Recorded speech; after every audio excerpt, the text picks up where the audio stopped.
6 મહિના પછી માનો કે એમ્પ્લોય જતો રહ્યો તો તમે તો એને 11 મહિનાનો એડવાન્સમાં આપી દીધો તો પગાર. હવે તમારે એની પાસેથી પાછો પગાર લેવો ખૂબ જ મુશ્કેલ બની જશે.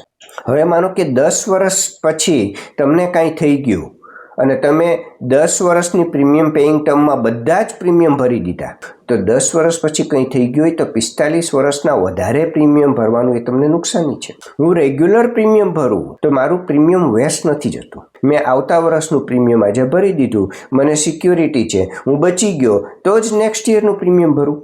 પરંતુ મને કંઈ થઈ જાય 5 વર્ષ પછી તો હું પ્રીમિયમ તો બધું ભરીને બેસી ગયો છું, તો મેં વધારે પ્રીમિયમ ભરું છું, એ મને નુકસાની જાય છે. 55 વર્ષ સુધી દર વર્ષે રેગ્યુલર પ્રીમિયમ ભરતા હો અને 10 વર્ષ પછી તમને થાય તો તમારું પ્રીમિયમ 10 વર્ષનું જ ભરાયું હોય, પરંતુ તમે લિમિટેડ પ્રીમિયમ પેઇંગ ટર્મ રાખ્યું હોય તો 10 વર્ષમાં તો તમે બધું જ પ્રીમિયમ ભરી દીધું છે, એટલે તમારી નુકસાની વધારે રહે છે.